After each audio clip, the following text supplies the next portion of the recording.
الحمد للہ رب العالمین والصلاة والسلام علی اشرف الانبیاء والمرسلین خاتم الانبیاء والمرسلین خاتم المعصومین سبحان اللہ۔ اما بعد فاعوذ باللہ من الشیطان الرجیم بسم اللہ الرحمن الرحیم فقد قال اللہ تبارک و تعالی فی القرآن المجید والفرقان الحمید ام حسب الذین اجترحوا السیئات ان نجعلهم كالذین آمنوا وعملوا الصالحات سواء محیاهم ومماتهم ساء ما يحكمون صدق اللہ مولانا العظیم وصدق رسولہ النبی الکریم الامین ان اللہ وملائکتہ یصلون علی النبی یا ایہا الذین آمنوا صلوا علیہ وسلموا تسلیما مل کر پڑھ لیں الصلاۃ والسلام علیک یا رسول اللہ وعلی آلک واصحابک یا حبیب اللہ الصلاۃ والسلام علیک یا نبی اللہ وعلی آلک واصحابک یا رحمۃ للعالمین۔ حمد و صلاۃ کے بعد سامعین عزیز احتشام، خوش بخت ہیں وہ لوگ جو اپنے بزرگوں کو یاد رکھتے ہیں۔ خداوند کریم کا کروڑ ہا کروڑ ہم پر کرم ہے کہ ہمیں اللہ کے نیک بندوں کی یاد کی توفیق اس نے نصیب فرمائی۔ حاضرین محفل، بانیان محفل، جماعت اہل سنت، قبلہ قاری صاحب، سب کو مبارکباد بھی میں پیش کرتا ہوں کہ یہ پروگرام ہمیں کرنے کی سعادت بخشی گئی۔ اللہ کریم ہمارا آنا قبول کرے، سننا سنانا قبول کرے، یہ سارے اہتمامات اللہ پاک قبول فرمائے۔ وقت مختصر ہے، باتیں زیادہ ہیں، مختصر طور پر کچھ باتیں، کچھ اشارات کر کے کچھ تفصیل کے ساتھ گزرتا چلوں گا۔ پیارے محبوب صلی اللہ علیہ وآلہ وسلم کا ارشاد گرامی ہے، من احب فی اللہ قد استکمل الایمان، جو اللہ کی رضا کے لیے محبت کرے اللہ کے بندوں سے، اس کا ایمان مکمل ہو گیا۔ آپ نے دیکھا ہوگا گٹھڑی باندھتے ہیں، کئی مرتبہ آپ نے خود بھی باندھی ہوگی، میں نے بھی باندھی ہے۔ دو افراد مل جاتے ہیں، چادر کے پلو پکڑ لیتے ہیں، دو ادھر سے دو ادھر سے، پھر وہ یوں کر کے اس کو گھمایا جاتا ہے، گھما کر پھر اس کو گرا لگاتے ہیں۔ اچھا، گٹھڑی باندھنے میں یہ بڑی مشکل وقت ہوتا ہے جب اس کو پہلی گرا لگاتے ہیں، فوراً دوسری بھی لگانی ہوتی ہے۔ اگر دوسری گرا لگانے میں دیر لگ جائے گٹھڑی کھل جاتی ہے، اور جب دوسری لگ جائے، دوسری گرا اوپر لگ جائے، پھر چاہے وہ 10 سال بھی رکھی رہے گرا نہیں کھلے گی۔ ایمان کی جو گٹھڑی ہے، محبوب صلی اللہ علیہ وسلم نے فرمایا اس کی جو آخری گرہ ہے وہ اولیاء اللہ سے محبت ہے۔ جب تم یہ محبت کر لو گے تمہارا ایمان پورا ہو گیا، گٹھڑی پکی طرح بند گئی ہے، اب شیطان ڈاکو اس ایمان پر ڈاکہ ڈال نہیں سکے گا۔ فقد استکمل الایمان، اللہ کے بندوں سے محبت کرو تمہارا ایمان پورا ہو جائے گا۔ تو الحمدللہ یہ جو محافل کا سماع ہے، یہ جو ہمارے انداز ہیں، یہ اظہار محبت ہے، اور اللہ کرے کہ یہ محبتیں ہمارے سینوں میں لذت کے ساتھ اتر جائیں، ایسی اتریں کہ قبر میں بھی ساتھ جائیں۔ ہند کا ایک شخص ہوا ہے، نام اس کا قاسم تھا۔ یہ پہلا بندہ ہے جس نے قادیانیت کا دروازہ کھولا تھا۔ ختم نبوت کے معنی کے اندر جس بندے نے گڑبڑ کی تھی بر صغیر میں، یہ پہلا بندہ ہے۔ اللہ پاک نے فرمایا وَلَٰكِن رسول اللہ وخاتم النبیین، محمد صلی اللہ علیہ وسلم اللہ کے رسول ہیں اور آخری نبی ہیں۔ اس بندے نے سوال اٹھایا، صحابہ سے لے کر اب تک الحمدللہ امت کا اتفاق ہے، خاتم النبیین کا معنی ہے سب سے آخری نبی، ساری امت کا اتفاق ہے، لیکن اس بندے نے ساری امت سے ہٹ کر اس کے اوپر سوال اٹھایا، کہتا ہے پہلا ہونے میں تو فضیلت کی بات ہے، کوئی بندہ پہلے آیا یہ تو فضیلت کی بات ہے، لیکن آخر میں آنا کوئی فضیلت کی بات تھوڑی ہے۔ آخر میں آنا کون سی فضیلت کی بات ہے؟ آخری ہونا فضیلت نہیں ہے، اس لہذا خاتم النبیین کا معنی بنے گا افضل النبیین، سب سے افضل نبی۔ ہم اس بات کا اقرار کرتے ہیں سارے نبیوں کے امام ہمارے آقا ہیں، لیکن لفظ خاتم النبیین کا یہ معنی نہیں ہو سکتا۔ لفظ خاتم النبیین کا معنی ہوگا آخری نبی۔ میری الحمدللہ اس کے اوپر ایک تفصیلی ریسرچ ہے کہ لفظ خاتم النبیین میں شان ختم نبوت کے علاوہ محبوب کریم صلی اللہ علیہ وسلم کی اسی لفظ میں 20 شانیں اور بھی بیان ہوئی ہیں۔ اب وہ 20 شانوں کی طرف تو میں نہیں جاتا، ایک شان یہ بھی بیان ہوئی، اللہ نے فرمایا بھلا کہ رسول اللہ و خاتم النبیین محمد صلی اللہ علیہ وسلم اللہ کے رسول ہیں، سب سے آخر میں آنے والے نبی ہیں۔ اس کا ایک مطلب یہ بھی بنے گا کہ اے محبوب کریم صلی اللہ علیہ وآلہ وسلم پہلے دور میں ہوا کرتا تھا، ہم سلیمان علیہ السلام کے صحابی کو آصف بن برخیہ بنایا کرتے تھے، پہلے دور میں ہوا کرتا تھا، ہم اس کو اپنا محبوب بناتے تھے جو ابراہیم علیہ السلام کی غلامی اختیار کرتا تھا، پہلے دور میں ہوا کرتا تھا، ہم اس کو اپنا محبوب بناتے تھے جو عیسیٰ علیہ السلام کی غلامی اختیار کرتا تھا۔ لیکن اے پیارے محبوب، آپ قیامت تک کے لیے یہ ہم نے دستور بنا دیا ہے، ہم اپنے قرب کے دروازے صرف اس کے لیے قیامت تک کھولیں گے جو یہاں مدینے میں آ کے غلامی اختیار کرے گا، جو یہاں نہیں وہ کہیں نہیں، جو یہاں نہیں وہ کہیں نہیں۔ تو یہ خاتم النبیین میں یہ بات بھی شامل ہے کہ قیامت تک کے لیے غوث اس کو بنائیں گے جو مدینے والے کی غلامی اختیار کرے گا، داتا اس کو بنائیں گے جو مدینے والے کی غلامی اختیار کرے گا، خواجہ خواجگاں اس کو بنائیں گے جو مدینے والے کی غلامی اختیار کرے گا۔ فرض کیجئے آپ کے گھر کوئی مہمان آیا، آپ نے اس کو لیے بیٹھک کھولی، بیٹھک میں اس کو بٹھایا، آپ کی بیٹھک میں درمیان میں کر کے ٹیبل رکھا ہے، اس طرف صوفہ رکھا ہے، دیوار پر سندریاں لگائی ہوئی ہیں، اپنے حساب سے آپ نے بیٹھک کی سیٹنگ کی ہوئی ہے۔ مہمان آیا، آپ نے اس کو بیٹھک میں بٹھایا، اب اگر وہ مہمان آپ کا صوفہ اٹھا کے ادھر سے اٹھا کے ادھر کر دے، ٹیبل درمیان سے اٹھا کے کونے میں لگا دے، ادھر کی سندری ادھر لگا دے، ادھر کی ادھر لگا دے، ساری سیٹنگ ہی بدل کے رکھ دے، آپ کو کیسا لگے گا؟ آپ کہیں گے بھئی مہمان ہو، مہمان بنو، مہمان ہو، مہمان نوازی کرواؤ، خاطرداری کرتے ہیں، چائے لو، بسکٹ لو، بوتل لو، کھانا پیش کرتے ہیں، گھر ہمارا، بیٹھک ہماری، صوفہ ہمارا، سیٹنگ ہم نے اپنے لحاظ سے کی ہے، تم کون ہوتے ہو ہماری سیٹنگ بدلنے والے؟ نہیں بدلنے دیں گے نا۔ ذرا غور کریں، یہ زمین کس کی ہے؟ اللہ کی۔ آسمان کس کا؟ اللہ پاک کا۔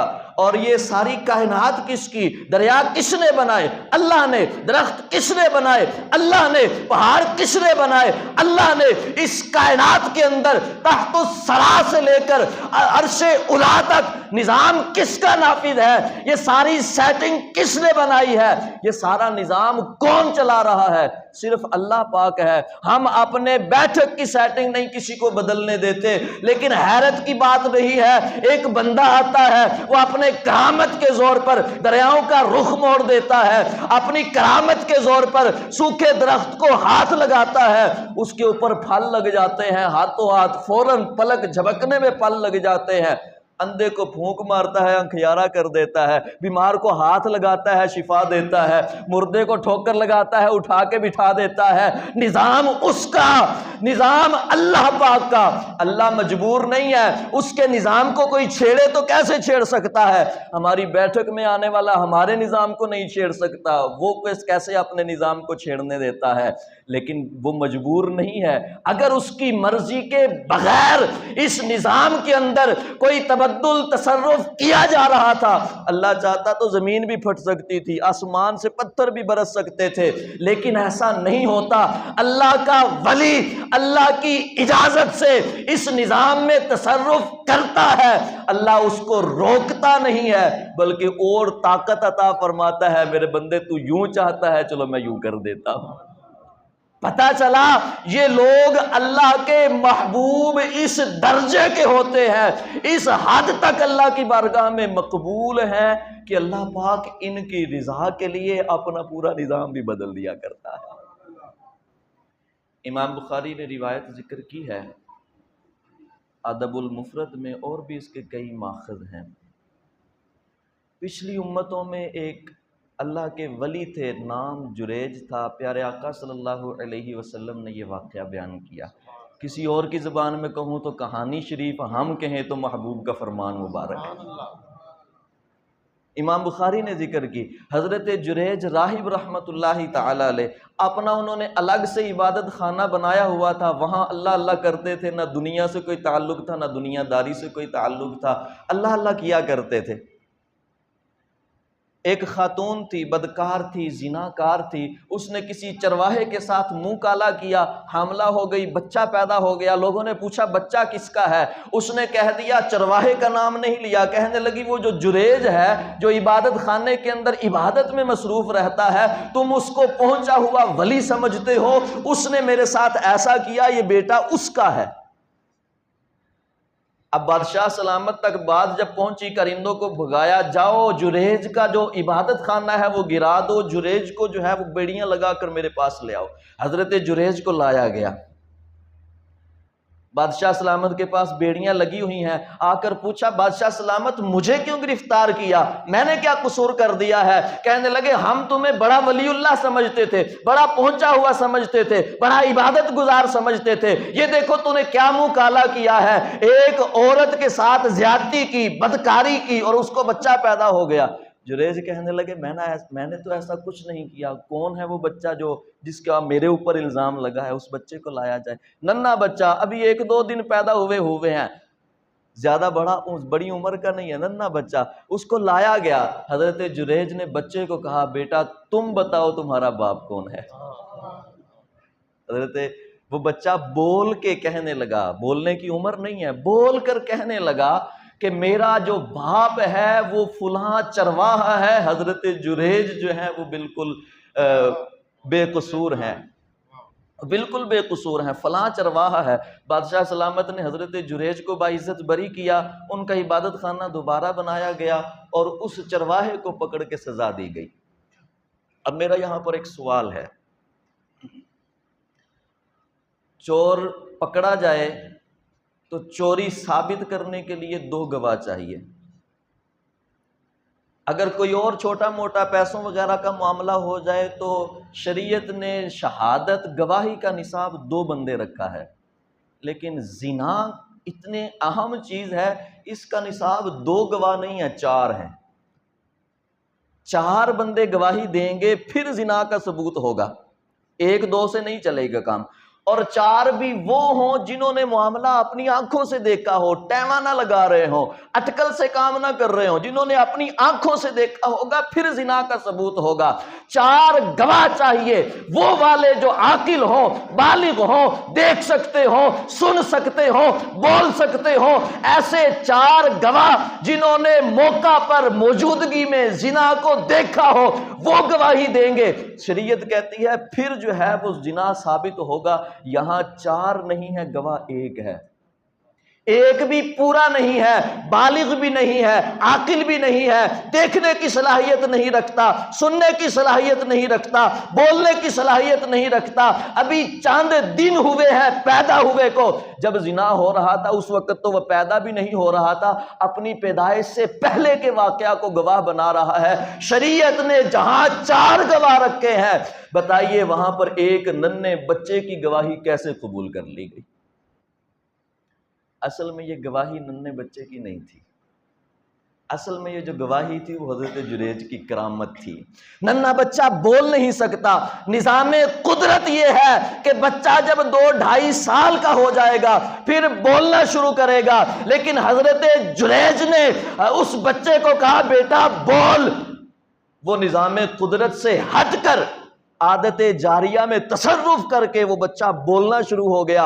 لوگوں نے دیکھ لیا، چونکہ اس بندے کی شان یہ ہے، اللہ پاک اس کے کہنے سے اپنا قانون بدل رہا ہے۔ اس سے پتہ چلا یہ بندہ اللہ کا محبوب ہے، اور جو اللہ کا محبوب ہو وہ ایسا ویسا نہیں ہو سکتا۔ پتہ چلا یہ جو کرامت ہے، یہ جو عادت کے اندر تصرف کیا جاتا ہے، یہ جو قدرت کے قانون کے ساتھ چھیڑ خانی کی جاتی ہے، یہ اللہ اسی کو اجازت دیتا ہے جو اللہ کی بارگاہ میں محبوب ہوتا ہے۔ اچھا یہاں پر ایک سوال ہے، ولی ہوتا کون ہے؟ صوفیاء کرام کا اس بات پر اجماع ہے کہ ولی وہ ہو سکتا ہے جو محبوب کی اداؤں کا پابند ہو۔ حضرت بایزید بسطامی رحمۃ اللہ تعالی علیہ، آپ کو خبر ملی فلاں جگہ ایک پہنچا ہوا بندہ رہتا ہے۔ اب پہنچے ہوئے تھے تو پہنچے ہوئوں سے محبت بھی کرتے تھے۔ جب پتہ چلا آپ نے سارے مریدوں کو اکٹھا کیا کہ چلو ہم اس اللہ کے نیک بندے کی زیارت کر کے آتے ہیں۔ جب وہاں پہنچے، وہ اپنے گھر سے نکل رہا تھا، نماز کے لیے جا رہا تھا، اس کو دیکھا، اس نے قبلے کی طرف منہ کر کے تھوک پھینک دیا۔ حضرت بایزید بسطامی رحمۃ اللہ تعالی علیہ نے اس سے سلام بھی نہیں کیا، سامنے بھی نہیں گئے، ملے بھی نہیں، وہیں سے واپس آ گئے۔ مرید حیران کہ کیا ماجرا ہوا، گئے تھے ملنے کے لیے، برکتیں لینے کے لیے، بغیر سلام کیے واپس آ گئے، ماجرا کیا ہے؟ حضرت بایزید بسطامی رحمۃ اللہ تعالی علیہ نے فرمایا جو محبوب کی اداؤں پر عمل نہیں کرتا، جس کو کعبہ شریف کا ادب نہیں ہے، اللہ اس کو کبھی بھی اپنا ولی نہیں بنائے گا۔ پتہ چلا ولی وہ بنتا ہے جو محبوب کی اداؤں کو اپناتا ہے۔ فَاتَّبِعُونِی یُحْبِبْکُمُ اللہ، تم میری اداؤں کو اپنا لو، اللہ تمہیں اپنا محبوب بنا لے گا۔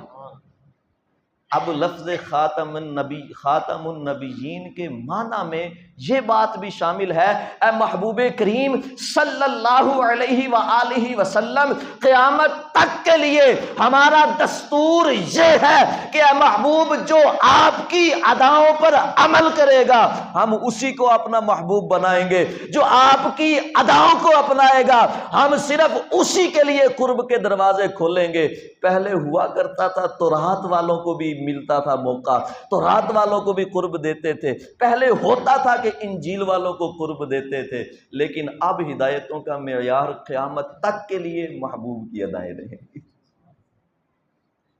ایسا ذرا غور کریں، میں نے امامہ باندھا ہے، سنت کی نیت سے باندھا ہے، یہ سنت ہے امامہ پہننا، محبوب کی ادا ہے، لیکن کیا یہ امامہ محبوب کے امامے کے ساتھ مقابلہ کر سکتا ہے؟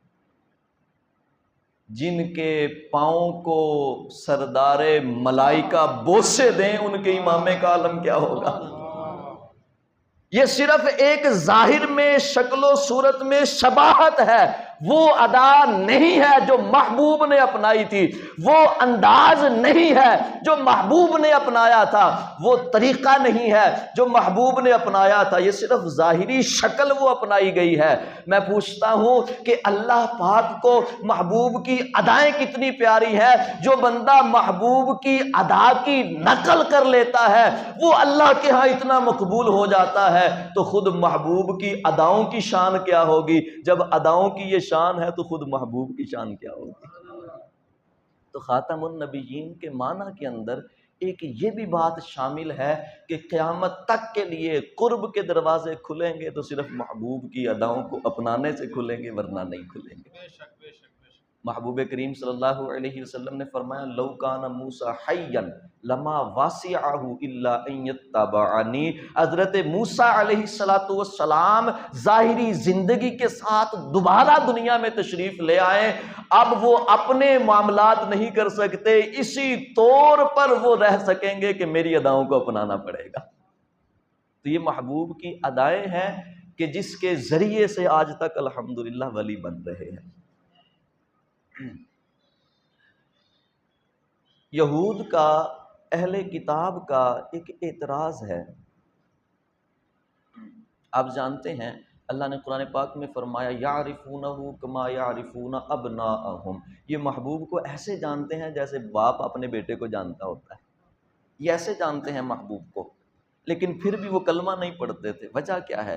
اپنی عوام کو کچھ تو بتاتے ہوں گے نا، کچھ تو کہتے ہوں گے قائل کرنے کے لیے کہ یہ آخری نبی نہیں ہے، کچھ تو کہا کرتے ہوں گے، کیونکہ ان کی تورات میں لکھا، انجیل میں لکھا، ساری نشانیاں موجود ہیں، تو پھر سارا کچھ جب لکھا ہوا ہے وہ اپنی عوام کو قائل کیسے کرتے تھے کہ یہ آخری نبی نہیں ہے، ان کا کلمہ نہیں پڑھنا؟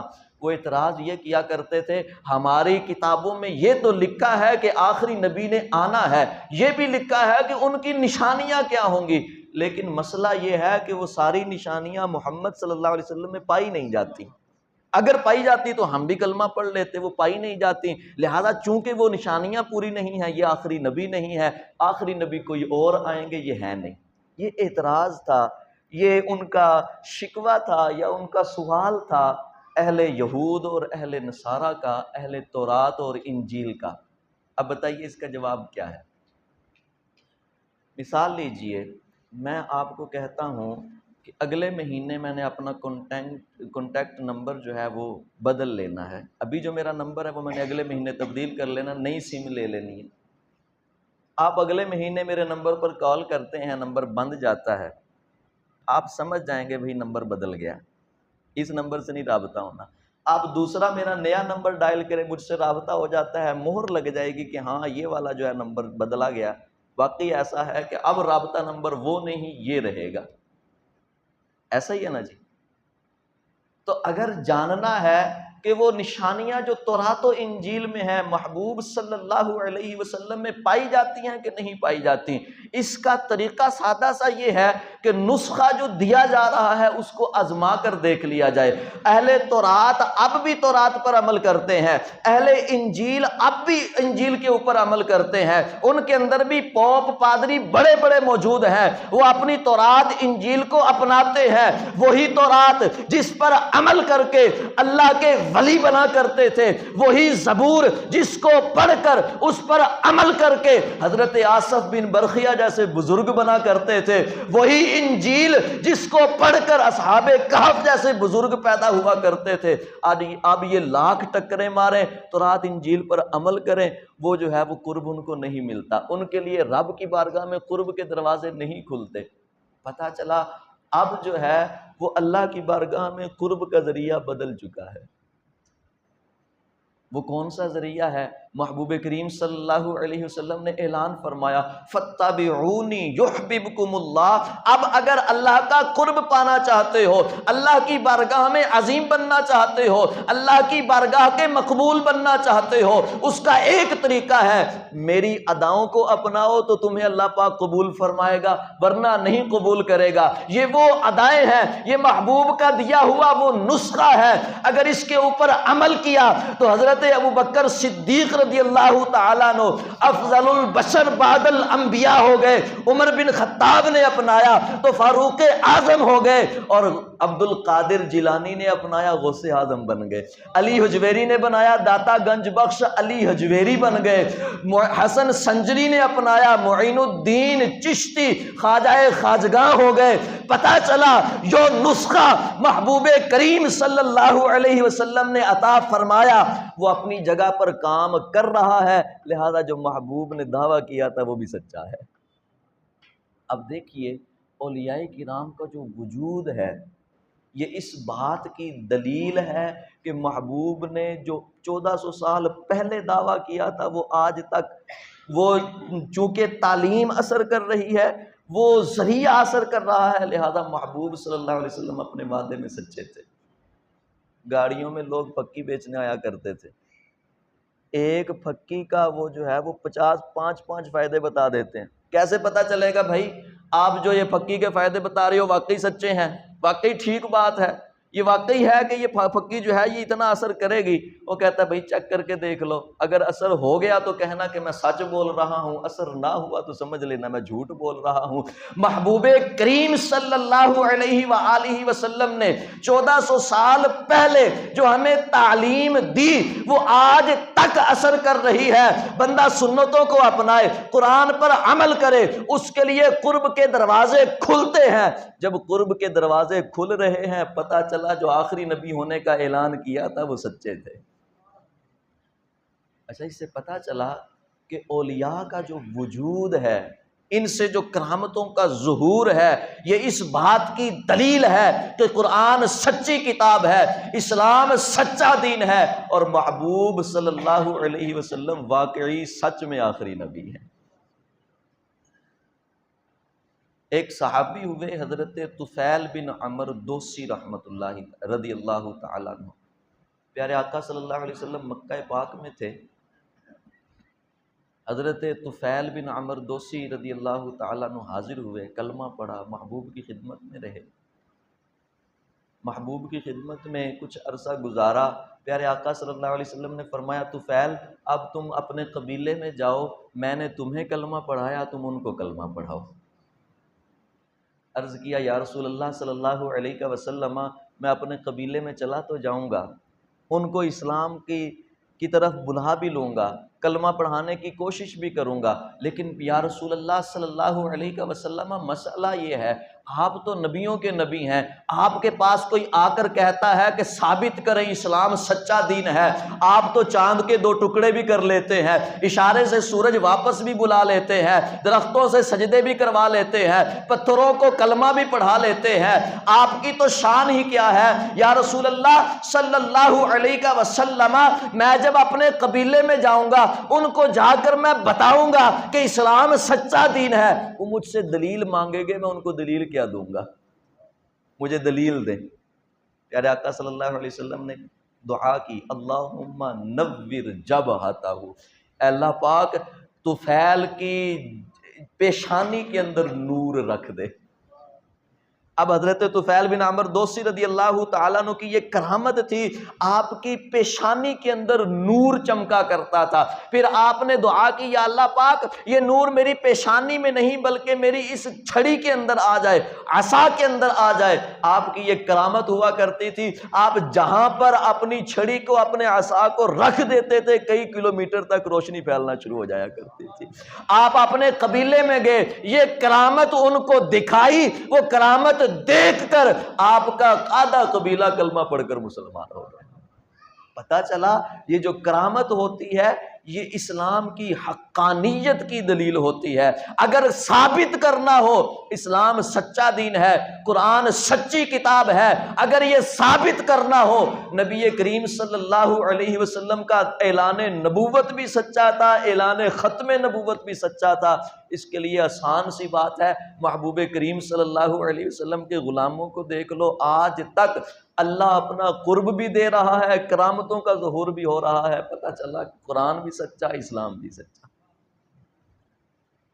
امام مہدی رحمت اللہ تعالی علیہ آخری زمانے میں تشریف لائیں گے۔ آپ جانتے ہیں کہ بہت سارے لوگ ہیں امام مہدی ہونے کا دعویٰ آج کل کرتے رہتے ہیں، کبھی ادھر سے خبر آتی ہے میں مہدی ہوں، اس نے دعویٰ کر دیا میں مہدی ہوں، اگلے دن پتہ چلتا ہے وہ مہدی صاحب جو ہیں وہ ان کو پولیس نے گرفتار کر لیا، آج جو ہے وہ جیل میں ہیں، اور کل انہوں نے رجوع کر لیا کہ جی میں مہدی نہیں ہوں۔ ہوتا ہے ایسے، کئی ہیں جو مہدی ہونے کا دعویٰ کرتے ہیں۔ آخری زمانے میں مہدی تو تشریف لائیں گے، پیارے آقا صلی اللہ علیہ وسلم نے ہمیں بتانا بھی تھا کہ مہدی آئیں گے، ان کا تم نے ساتھ دینا ہے، ان کے ہاتھ پر بیعت کرنی ہے۔ محبوب یہ بھی جانتے تھے کہ رستے میں بہت سارے جھوٹے بھی آئیں گے جو مہدی ہونے کا دعویٰ کریں گے۔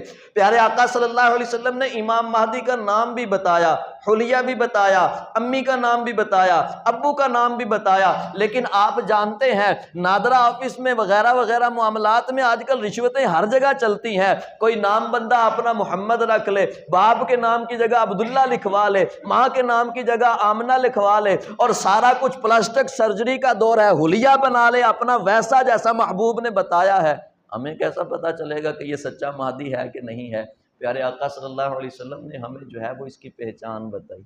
اب دیکھیں سچے مہدی میں اور جھوٹے مہدی میں فرق بتایا محبوب صلی اللہ علیہ وسلم نے۔ کیا بتایا؟ فرمایا امام مہدی تشریف لائیں گے، ان کی شان یہ ہوگی اپنے ہاتھ میں پکڑا ہوا عصا یوں کر کے زمین میں گاڑ دیا کریں گے، فوراً اس کے اوپر پھول لگیں گے، کومپلیں نکلیں گی، شاخیں بنیں گی، پلک جھپکنے کی دیر میں وہ سوکھی ہوئی چھڑی سایہ دار درخت بن جائے گا۔ پھر جب وہ عصا کو واپس یوں کر کے پکڑیں گے وہ سارا درخت پھر عصا بن جائے گا۔ تو محبوب صلی اللہ علیہ وسلم نے ہمیں پہچان بتائی کہ مہدی ہونے کا دعویٰ بہت سارے کریں گے لیکن کرامت کوئی نہیں دکھا سکے گا۔ جس سے یہ کرامت دیکھو سمجھ لینا وہ سچا مہدی ہے، جو یہ کرامت نہ دکھا سکے سمجھ لینا وہ جھوٹا مہدی ہے، اس کی پیروی نہیں کرنی۔ پتہ چلا سچے اور جھوٹے کے اندر فرق کرنا ہو تو کرامتیں دیکھی جاتی ہیں۔ محبوب صلی اللہ علیہ وسلم ہمیں سچ اور جھوٹ کی پہچان بتا رہے ہیں، کرامت دیکھ لو سچ اور جھوٹ کی پہچان ہو جائے گی۔ تو اس سے ثابت ہوا کہ اولیاء کرام کا وجود بھی اسلام کی حقانیت کی دلیل، اولیاء کرام کی کرامات بھی جو ہے وہ اسلام کی حقانیت کی دلیل ہے۔ اب ذرا غور کریں، یہ جو آج کل لوگ شور مچاتے ہیں، کرامتوں کا انکار کرتے ہیں، ذرا غور کریں وہ کس چیز کا انکار کر رہے ہیں؟ جو اسلام کی حقانیت کی دلیل ہے، جب اس دلیل کا انکار کر دیا تو پھر اسلام کے پاس کیا بچے گا؟ اسلام کی سچائی کیسے ثابت کریں گے؟ اچھا اب تو لوگ اس سے بھی آگے گزرے، شائی کوئی نہیں کا لفظ بولتے ہیں، شائی کوئی نہیں۔ ذرا حیرت کی بات ہے، یہ کہاں سے نکلا شائی کوئی نہیں؟ اللہ پاک قرآن کریم میں ارشاد فرماتا ہے، فرمایا قالت الیہود لیست النصارى علی شیء۔ اب قرآن پاک رکھا ہوگا، اب کسی کا ترجمہ اٹھا کے دیکھ لیں، میں اپنا ترجمہ بھی نہیں بتاتا، تفسیروں کی طرف بھی نہیں جاتا، سادہ سادہ آیت کا ترجمہ کر رہا ہوں۔ اللہ نے فرمایا قالت الیہود لیست النصارى علی شیء، یہودی بولے نصارہ کسی کوئی کچھ نہیں ہے۔ اگر پنجابی میں ترجمہ کروں، یہودی بولے عیسائی تو شے کوئی نہیں۔ وقالت النصارى لیست الیہود علی شیء، عیسائی بولے یہودی کوئی شے نہیں ہے۔ اب اس سے آگے بڑھیں، قرآن کریم کا اعجاز دیکھیے، 1400 سال پہلے ہمارے ہر مسئلے کا حل دیا ہوا ہے۔ فرمایا کذالک، ایسے ہی جیسے یہودی بولے، جیسے عیسائی بولے، ایسے ہی ایک اور گروہ بولا۔ وہ کون ہے؟ قال الذین لا یعلمون، وہ جاہلوں کا ٹولہ ہے۔ وہ کیا کہتے ہیں؟ مثل قولہم، یہودیوں جیسی باتیں، عیسائیوں جیسی باتیں۔ یہودیوں نے کہا عیسائی کوئی شے نہیں، عیسائیوں نے کہا یہودی کوئی شے نہیں۔ یہ تیسرا جاہلوں کا ٹولہ ہے، یہ جس کو دیکھتے ہیں کہہ دیتے ہیں شاہی کوئی نہیں۔ اچھا دیکھیں، اتفاق بھی تو ہو سکتا ہے۔ آپ کہیں گے چلو یہودیوں نے اپنے لحاظ سے کہہ دیا تھا، یہاں بھی چلو منہ سے نکل گیا، لیکن یہ قرآن ہے، لا یأتیہ الباطل من بین یدی ولا من خلفی۔ قرآن وہ عظیم کتاب ہے، یہاں شک چھوڑتا ہی کوئی نہیں ہے۔ یہ اتفاق نہیں ہے کہ ان کے منہ سے وہ جملہ نکلا، ان کے منہ سے وہ جملہ نکل گیا۔ فرمایا تشابہت قلوبہم، اصل میں یہ اتفاقیہ نہیں نکلا، دل ایک جیسے ہیں۔ یہودیوں کے دل گندے، انہوں نے کہا شائی کوئی نہیں، عیسائیوں کے دل گندے، انہوں نے کہا شائی کوئی نہیں۔ یہ جو جاہلوں کا ٹولہ ہے، انہوں نے کہا شائی کوئی نہیں، اصل میں دل ان کا بھی گندا ہے۔ صاف لفظوں میں اللہ فرما رہا ہے یہ تو جاہلوں کا ٹولہ ہے۔ اچھا حیرت کی بات ہے، یہ میں نے جو آیت پڑھی ہے آپ کے سامنے پہلے سپارے میں ہے، قرآن کریم کھولیں 16 سطری اگر قرآن پاک ہوا 6-7 صفحے پلٹیں گے نا تو آگے آیت مل جائے گی۔ وہ لوگ جو قرآن ہاتھ میں پکڑ کر علمی کتابی ہونے کا دعویٰ کرتے ہیں، قرآن کریم 7ویں 8ویں صفحے پر ان کو کہہ رہا ہے کہ تم تو علمی کتابی ہو ہی نہیں سکتے، تم تو جاہلوں کا ٹولہ ہو۔ قرآن نے صاف لفظوں میں کہا لا یعلمون، یہ جاہلوں کا ٹولہ ہے جو کہتا ہے شاہی کوئی نہیں۔ ایسا حیرت کی بات ہے، یہ جو شاہی کوئی نہیں کا نعرہ ہے نا، یہ کوئی چھوٹی بات نہیں ہے، یہ اصل میں کفر اور الحاد کا پھاٹک ہے۔ اب مجھے بتائیں، جو بندہ نماز پڑھتا ہے وہ بھی کوئی شے نہیں، جو نہیں پڑھتا وہ بھی کوئی شے نہیں، فرق کیا رہا؟ اگر جو ہے قرآن پر عمل کرنے والا کوئی شے کوئی نہیں ہوتا تو پھر بتائیں کلمہ پڑھنے کا کیا فائدہ ہوا؟ پھر یہ بتائیں 40 سال مجاہدات کرنے کا کیا فائدہ ہوا؟ پھر جو ہے وہ جیلان سے چل کر بغداد جانے کا کیا فائدہ ہوا؟ ماں کے حکم پر چوروں کے سامنے، ڈاکوؤں کے سامنے سچ بولنے کا کیا فائدہ ہوا؟ ماں سے جدائی اختیار کرنے کا کیا فائدہ ہوا؟ 40 سال تک عشاء کے وضو سے فجر کی نماز پڑھنے کا کیا فائدہ ہوا؟ ساری رات قرآن کی تلاوت کرنے کا کیا فائدہ ہوا؟ اگر وہ شائی کوئی نہیں ہے تو قرآن نے ان کو کیا فائدہ دیا؟ قرآن کی آیت سنیے، 25واں سپارہ ہے، سورہ جاسیہ ہے۔ اللہ پاک نے فرمایا، میں صرف ترجمہ سادہ آپ کے سامنے رکھ دوں گا، کسی کا ترجمہ پڑھنا ہو پڑھ لیجئے گا۔ اللہ پاک نے فرمایا ام حاسبہ، کیا گمان کیا، کس نے؟ الذی نجترح السیئات، جو گناہ گار ہیں، نماز نہیں پڑھتے، روزہ نہیں رکھتے، حج نہیں کرتے، والدین کی خدمت نہیں کرتے، اور بڑے بڑے گناہ کرتے ہیں، سودی لین دین، رشوت اور بڑے بڑے گناہ ہیں جو وہ کرتے ہیں۔ ام حاسبہ، کیا گمان کر لیا، کس نے؟ الذی نجترح السیئات، انہوں نے جو گناہ گار ہیں کیا گمان کیا؟ ان نجعلہم، کہ ہم ان کو بنا دیں گے، کیا بنا دیں گے؟ کالذین آمنوا وعملوا الصالحات، ان جیسا جو نیکیاں کرتے ہیں۔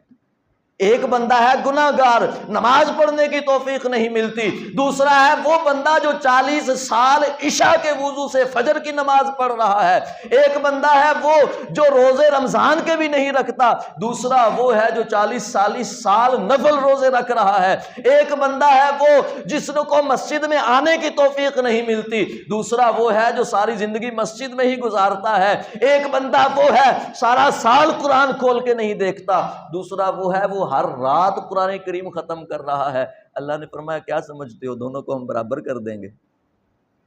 برابر ہو جائیں گے دونوں؟ برابر نہیں کر سکتے ان کو۔ اچھا فرق کیا ہے؟ کیسے نہیں برابر کرنا؟ آنکھیں ان کی بھی دو، ہماری بھی دو، آنکھیں نیک کی بھی دو، گناہ گار کی بھی دو، کان نیک کے بھی دو، گناہ گار کے بھی دو، ناک نیک بندے کا بھی ایک، گناہ گار کا بھی ایک، زبان نیک بندے کی بھی ایک، گناہ گار کی بھی ایک، دماغ سب کو ایک ہی دیا ہے، ہاتھ ان کے بھی دو، ان کے بھی دو، پاؤں ان کے بھی دو، ان کے بھی دو۔ اگر یہ مراد ہے کہ پیسہ زیادہ ان کے پاس آئے گا، ان کے پاس نہیں آئے گا، پھر ہم تاریخ اٹھا کے دیکھتے ہیں پیسہ تو زیادہ گناہ گاروں کے پاس ہوتا ہے۔ آج کوئی بندہ سودی لین دین شروع کرے تو اس کے پاس پیسوں کی لائن لگ جائے گی، اللہ والوں کے تو ویسے ہی جھاڑ کے رکھتے ہیں، جیب میں رکھتے ہی نہیں اپنے پاس۔ کیسے ایک برابر نہیں ہے؟ اللہ فرماتا ہے دونوں برابر نہیں۔ کیسے برابر نہیں ہے؟ جواب دیا، فرمایا سواء محیاہم ومماتہم، کیا سمجھتے ہو تمہاری زندگی اور ان کی زندگی ایک جیسی ہو جائے گی؟ ایسا نہیں ہو سکتا، تمہاری زندگی اور ہے، ان کی زندگی اور ہے۔ اچھا دوسری بات بھی ہے، صرف محیاہم نہیں، ساتھ فرمایا ومماتہم، تمہاری موت اور ہے، ان کی موت اور ہے۔ موت میں بھی فرق ہے، کیسے کہا جا سکتا ہے شاہی کوئی نہیں؟ زندگی اور موت اور۔ تم دیکھتے ہو آنکھ کی اس پتلی سے، اللہ کا ولی جب نگاہ اٹھاتا ہے تو رب کے نور سے دیکھتا ہے۔ تم جب دیکھتے ہو تو تمہاری نظر دیوار کے پار نہیں جاتی، اللہ کا ولی جب نگاہ اٹھاتا ہے رب کے نور سے دیکھتا ہے، لوح محفوظ تک ہاتھ بات پہنچتی ہے۔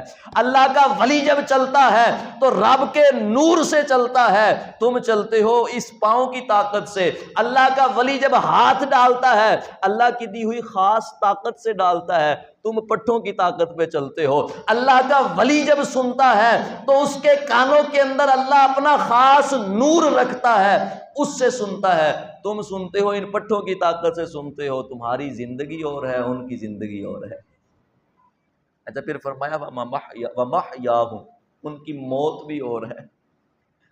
اب دیکھیں نا، لوگ تو کہتے ہیں کہ گناہگار بندہ ہو اس پر بھی 4 تکبیریں، نیک بندہ ہو اس پر بھی 4 تکبیریں، گناہگار کو بھی کورے لٹھے کا کفن، نیک بندے کو بھی کورے لٹھے کا کفن، گناہگار مرے اس کی چارپائی بھی 4 بندے اٹھاتے ہیں، گناہگار نیک مرے اس کی بھی 4 بندے ہی اٹھائیں گے۔ 4 تکبیریں اس پر بھی، 4 تکبیریں اس پر بھی، اس کے لیے بھی مٹی کی قبر، اس کے لیے بھی مٹی کی قبر، اس کے لیے بھی وہی تنگ گڑھا، اس کے لیے بھی وہی تنگ گڑھا۔ لیکن اللہ پاک فرماتا ہے گناہگار کا مرنا اور ہے، نیکوکار کا مرنا اور ہے۔ دونوں میں بڑا فرق ہے۔ کیا فرق ہے؟ اللہ فرماتا ہے جب نیک بندہ مرتا ہے نا تو اعلان کیا جاتا ہے فَادْخُلِي فِي عِبَادِي یا ایتھا النفس المطمئنہ، اے نفس مطمئنہ ارجعی الی ربک راضیۃ مرضیہ، آجا واپس، میں تجھ سے راضی تو مجھ سے راضی۔ پھر آگے ایک اور حکم ہے، فرمایا فَادْخُلِي فِي عِبَادِي، بندہ مر گیا، اب کون سے بندوں میں شامل ہونا ہے؟ اللہ فرماتا ہے فَادْخُلِي فِي عِبَادِي، آ جاؤ میرے بندوں میں شامل ہو جاؤ۔ اب وہ کون سے بندے ہیں جن میں اب شامل ہونا؟ اس کو تو اکیلا گڑھے کے اندر رکھ دیا، کون سے بندوں کے اندر شامل ہونا ہے؟ حدیث سنیے، حضرت جعفر طیار رضی اللہ تعالیٰ عنہ صحابی رسول ہیں، آپ شہید ہو گئے۔ ایک دن پیارے آقا صلی اللہ علیہ وسلم تشریف فرما تھے، حضرت جعفر طیار رضی اللہ تعالیٰ عنہ کی بیوہ جو تھیں، ان کی بیوہ خاتون وہ بھی پاس ہی بیٹھی ہوئی تھیں۔ پیارے آقا صلی اللہ علیہ وسلم نے اچانک کہا وعلیکم السلام ورحمۃ اللہ۔ پوچھا یا رسول اللہ سلام تو کسی نے نہیں کیا، اب جواب کس کو دے رہے ہیں؟ فرمایا ابھی ابھی چند فرشتے اور حضرت جعفر طیار یہاں سے اڑتے ہوئے گزرے ہیں، اللہ نے جعفر کو 2 پر عطا فرمائے ہیں جیسے فرشتوں کے پر ہوتے ہیں، اور فرمایا جعفر نے مجھے بتایا کہ یا رسول اللہ صلی اللہ علیہ وسلم میری جب روح قبض ہوئی تو اللہ پاک نے مجھے فرشتوں میں شامل کر دیا، اور یمن کے ایک علاقے میں بارش برسانی تھی، میں فرشتوں کے ساتھ مل کے وہاں بارش برسانے جا رہا ہوں۔ فَادْخُلِي فِي عِبَادِي، موت ان کی اور ہے، ان کی اور ہے۔ گناہگار مرتا ہے تو قبر کے گڑھے میں جاتا ہے، نیکوکار اللہ کا ولی بنتا ہے تو فرشتوں کے ساتھ مل کر کائنات کے نظام میں حصہ دار بنتا ہے۔ تو یہ کیسے کہا جا سکتا ہے شاہی کوئی نہیں؟ پیارے آقا صلی اللہ علیہ وسلم کی حدیث پاک سنیے، ارشاد فرمایا محبوب کریم صلی اللہ علیہ وسلم نے ان اللہ یعطی من یحب ومن لا یحب ولا یعطی الایمان الا من یحب۔ ترمذی کی حدیث پاک ہے، فرمایا اللہ پاک دنیا اپنے محبوب کو بھی دیتا ہے، اس کو بھی دیتا ہے جس سے محبت نہیں فرماتا، لیکن ایمان صرف اس کو دیتا ہے جو بندہ محبوب اللہ کا ہوتا ہے۔ اب بتائیں میرے جیسے گناہگار بندے کے دل میں ایمان ہے، یہ اس بات کی علامت ہے کہ اللہ پاک مجھ سے محبت فرماتا ہے۔ عام بندہ ہے زید عمر بکر، نماز نہیں پڑھتا، روزے نہیں رکھتا، تلاوت نہیں کرتا، کلمہ سچے دل سے پڑھتا ہے، محبوب فرماتے ہیں وہ بھی اللہ کا محبوب ہے، تبھی تو اس کو کلمہ پڑھنے کی توفیق دی گئی ہے۔ آپ کیا کہتے ہیں جو اللہ کا محبوب ہے وہ کوئی شے نہیں ہوتا؟ وہ کوئی شے نہیں ہوتا، یہ تو عام بندے کی ہے۔ یہ عام بندہ ہے جو نمازیں نہیں پڑھتا، روزے نہیں رکھتا، اللہ فرماتا ہے سواء محیاہم ومماتہم، یہ جو نمازیں نہیں پڑھتا، یہ جو روزے نہیں رکھتا، اس کا بھی مقام یہ ہے، اللہ اس سے بھی بدلا ہے، لیکن اس کی جو شان ہے اس سے زیادہ اللہ عطا فرماتا ہے۔ پیارے آقا صلی اللہ علیہ وسلم نے فرمایا قیامت دن ہو پاک بندے کو اپنے سامنے لائے گا، ارشاد فرمائے گا یا ابن آدم، اے آدم کے بیٹے، مرضت ولم تعیدنی، میں بیمار ہوا تھا تو میری عیادت کرنے ہی نہیں آیا۔ بندہ کہے گا یا اللہ پاک تو بیمار وانت رب العالمین، یا اللہ پاک تو ان چیزوں سے پاک ہے، تو کیسے بیمار ہو سکتا ہے؟ تو رب العالمین ہے، تو کیسے بیمار ہو سکتا ہے؟ اللہ پاک فرمائے گا میرے بندہ، اے میرے بندے، اے ابن آدم، فلاں میرا بندہ، مومن بندہ بیمار ہوا تھا، تم اس کی عیادت کے لیے جاتے، وجدتنی عندہ، تم مجھے وہاں پاتے۔ پھر اللہ پاک فرمائے گا اے ابن آدم، فلاں میں نے تم سے کھانا مانگا، تم نے مجھے کھانا کیوں نہیں دیا؟ بندہ عرض کرے گا یا اللہ پاک، تو کھانے سے پاک، تو رب العالمین ہے، ساری خلق تو رزق عطا فرماتا ہے، تو مجھ سے کھانا کیسے مانگ سکتا ہے؟ اللہ پاک فرمائے گا میرے فلاں بندے نے تم سے کھانا مانگا تھا، اس کو کھانا دیتے، فوجدتنی عندہ، مجھے وہیں پاتے۔ اب دیکھیے شان ہے، وہ بندہ نمازیں پڑھتا ہے یا نہیں پڑھتا، روزے رکھتا ہے یا نہیں رکھتا، اس کو بھی یہ شان بخشی گئی ہے، اللہ پاک کی خاص معیت اس کو عطا کی جاتی ہے۔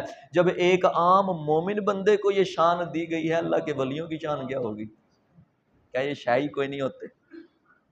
ایک اور حدیث پاک سنیے، مسلم شریف کی حدیث ہے۔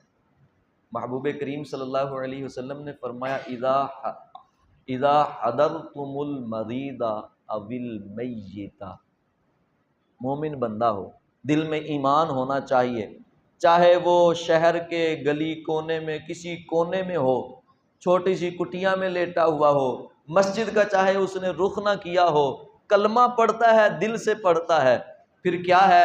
ارشاد فرمایا اذا حضرتم المریض او المیت، جب تم کسی مریض کے پاس پہنچو، جب کسی جو ہے تم میت جنازہ ہو جائے، میت کے پاس جا کر بیٹھو، ارشاد فرمایا اس وقت پھر سوچ سمجھ کے بولا کرو، فلا تقولوا الا خیرا، صرف بھلائی کی بات بولا کرنا۔ اس کے پاس، مریض کے پاس بیٹھے ہو، بندہ مومن ہے، ولی نہیں ہے، بندہ مومن ہے، نمازی پرہیزگار نہیں ہے، بندہ مومن ہے، بیمار ہو گیا ہے، ارشاد فرمایا تم اس کے پاس جب جا کر بیٹھو، زبان سنبھال کے بولنا۔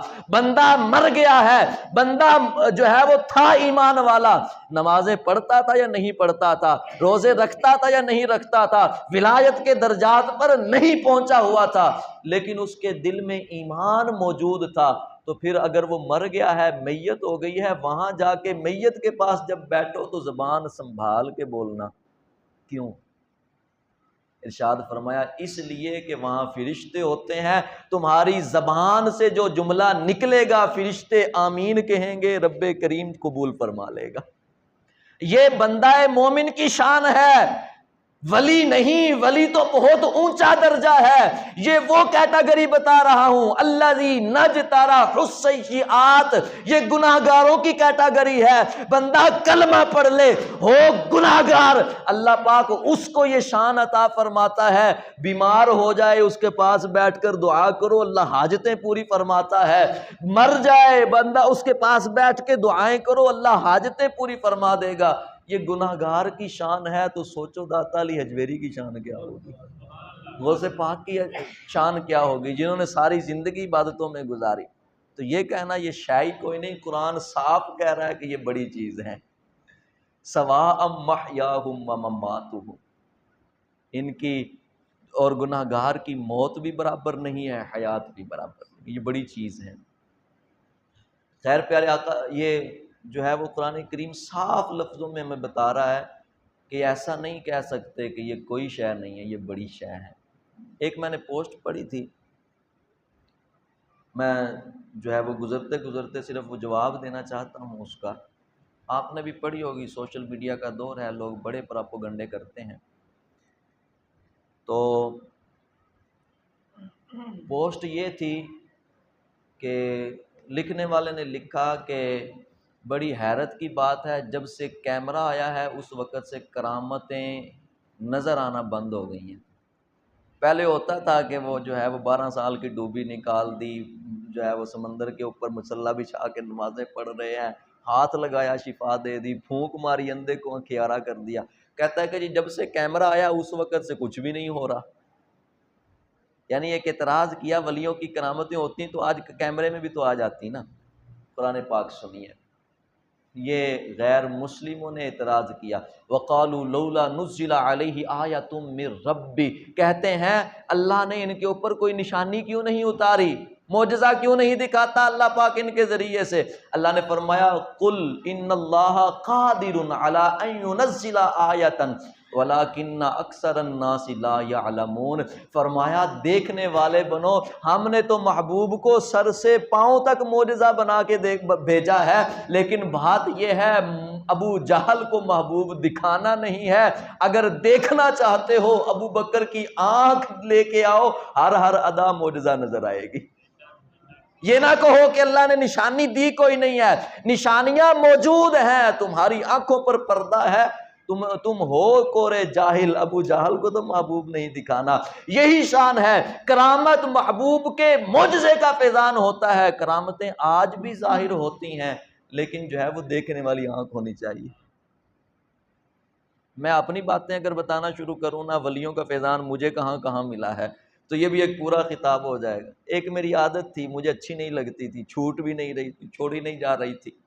محدث اعظم پاکستان رحمۃ اللہ تعالیٰ علیہ مولانا سردار صاحب، میں دربار شریف پر حاضر ہوا، فاتحہ پڑھی، بزرگوں سے کہا حضور آپ کی خدمت میں حاضر ہوا ہوں، یہ عادت مجھ سے چھوٹ نہیں رہی ہے، آپ ہی کچھ کرم کرو۔ یقین مانے وہاں سے اٹھا تھا، اس عادت سے نفرت میرے دل میں آ چکی تھی۔ بتائیں کرامت ہے کہ نہیں ہے؟ یہ ہمارے قادریہ دربار شریف ہے نا، اس کے پیچھے ایک گھر ہے، جاننے والے ہیں، تو انہوں نے ایک مرتبہ فون کیا کہ جی ہمارا بیٹا ہے، وہ موٹر سائیکل پر آ رہا تھا، کوئی چیز آنکھ میں گئی، ڈنگ مار کے چلے گئی، پتہ نہیں کیا تھی، آنکھ پھول گئی ہے، درد بڑا کر رہا ہے، ڈاکٹروں سے دوائیاں لی، جو ہے وہ فرق نہیں پڑ رہا، آپ جو ہے وہ آ کے دم کر جائیں۔ اب میں خشک مولوی، مجھے دم کہاں سے آتے ہیں، مجھے تو دم شم آتے نہیں۔ اب انہوں نے فون بھی کر دیا، ضد بھی کر لی کہ جی آؤ، میں سوچوں کہ میں کروں گا کیا، مجھے تو دم آتے نہیں، میں کیا کروں گا، لیکن پھر جانا پڑا، چلا گیا۔ اب میں نے کیا کیا، میں اس بھائی کے پاس بیٹھا، آنکھیں یوں کر کے بند کیں، غوث پاک کے روضہ پر انوار کا میں نے تصور جمایا اور چند مرتبہ پڑھا یا شیخ عبد القادر جیلانی شیئا للہ، یا شیخ عبد القادر جیلانی شیئا للہ، یہ پڑھ کے میں پھونک مار کے واپس آ گیا۔ ابھی گھر پہنچا نہیں تھا، پیچھے سے فون آ گیا کہ جی کافی فرق پڑ گیا ہے آپ کے دم سے، دوبارہ پھر آ کے صبح کر جائیے گا۔ میں نے کہا جی نام اپنا، کام نام ان کا، کام اپنا ہو گیا۔ دیکھیں یہ کرامت نہیں ہے تو اور کیا ہے، ان کا نام اب بھی اثر کر رہا ہے۔ کتنی ساری آپ کے ساتھ کتنی باتیں ہوئی ہوں گی، داتا حضور جائیں، دل میں سوچا ہوگا کہ یار یہ چاہیے، وہاں جاتے ہی مل گیا ہوگا۔ یہ کرامتیں نہیں ہیں تو اور کیا ہیں، کرامتیں ہیں دیکھنے والی آنکھ چاہیے۔ تو بہرحال کرامت جو ہے وہ محبوب صلی اللہ علیہ وسلم کی ختم نبوت کی بھی دلیل ہے، اسلام کی حقانیت کی بھی دلیل ہے، قرآن کی حقانیت کی بھی دلیل ہے، اور کرامت جو ہے وہ چیز ہے جس کو اللہ پاک، یہ اللہ پاک کے محبوب ہونے کی بھی دلیل ہے۔ تو لہذا کرامتوں سے جو ہے وہ ہمیں انکار بھی نہیں کرنا۔ شے کوئی نہیں کا اللہ پاک نے صاف لفظوں میں بتایا، یہ جاہلوں کا کام ہے، شے کوئی نہیں کہنا، اور اللہ پاک نے یہ بھی ہمیں سورہ جاسیہ میں صاف لفظوں میں بتا دیا، ان میں اور ان میں بڑا فرق ہے، ان کو ہم اپنے اوپر تول نہیں سکتے۔ آخر میں صرف ایک بات اور کہہ دوں، ہمارے بعض دوست ہیں، ایک تو دوسرا ٹولہ ہے جو باہر کا ہے، وہ ٹولہ وہ الگ ہے، ہمارے اپنے جو دوست ہیں بعض اب کہنا شروع ہو گئے ہیں کہ جی کرامت کی بجائے تعلیمات پر زور دیا کرو، کرامتیں کیوں سناتے رہتے ہو، تعلیمات بتاؤ نا غوث پاک کی۔ تو میں ان کو صرف اتنا کہنا چاہتا ہوں، ویسے تو بخاری شریف کی روایت بھی ہے اس پر، بہرحال میں اتنا کہنا چاہتا ہوں، فرض کریں اللہ پاک ہمارے ملک عزیز کو جو ہے وہ محفوظ فرمائے، ہر آفت سے محفوظ فرمائے، خدا نہ خواستہ واگا بارڈر پر اگر حملہ ہو جائے، آپ کہیں کہ جی یہاں سے ساری فوج جو ہے وہ سیالکوٹ بھیجو، بھی سیالکوٹ بھیجو، وہاں زیادہ ضرورت ہے، یہ ٹھیک رہے گا؟ نہیں، اب تو بات یہ ہے کہ وہاں پہ جو فوجیں ہیں نا، سرگودا بھی ہے، ادھر ادھر جہاں فوجیں ہیں ان کو واگا بارڈر پہ بلا لو، بھائی حملہ یہاں ہوا ہے، یہاں فوج کی زیادہ ضرورت ہے، وہاں بھی ضرورت ہے، یہاں زیادہ ضرورت ہے، کیونکہ حملہ یہاں پہ ہوا ہے، سامنے سے دشمن حملہ کرامتوں پر کر رہا ہے، عام کہہ رہے ہیں کہ جی تعلیمات پر زور دو، تعلیمات بھی بتانی چاہیے، تعلیمات پر بھی زور دینا ہے، ضرور دینا ہے، لیکن سامنے سے حملہ کرامتوں پر ہو رہا ہے، یہاں پر زیادہ دینا ہے، یہاں زیادہ ضرورت ہے کرامتیں بیان کرنے کی۔ آج کل جو دور چل رہا ہے، ہمیں چاہیے کہ ہر درس میں 2-4 کرامتیں سنا جایا کریں، لوگوں کو پتہ چلے کرامتیں، بزرگوں کو اللہ پاک کیا کیا شانیں عطا فرماتا ہے، اور الحمدللہ ہمارے پاس قرآنی آیات کی بھی کمی نہیں ہے، حدیثوں کی بھی کمی نہیں ہے، ابھی میرے باتیں پوری نہیں ہوئیں، ٹائم میں 8 منٹ زیادہ لے گیا ہوں، ابھی اور حدیثیں ہیں میرے پاس جو میں سنانا چاہ رہا تھا آپ کو، ابھی اور میرے پاس قرآن کی آیتیں ہیں جو میں آپ کو سنانا چاہ رہا تھا اللہ کے ولیوں کی شان میں، لیکن ٹائم ختم ہو گیا۔ اللہ پاک پھر کبھی موقع عطا فرمائے، اللہ پاک ہمیں اپنے بزرگوں کے ساتھ نسبتیں قائم رکھنے کی توفیق عطا فرمائے، اللہ پاک ہمیں ان اللہ کے محبوب بندوں کی شانیں بھی ماننے کی توفیق عطا فرمائے، ان سے محبت بھی کرنے کی توفیق عطا فرمائے، آمین بجاہ النبی۔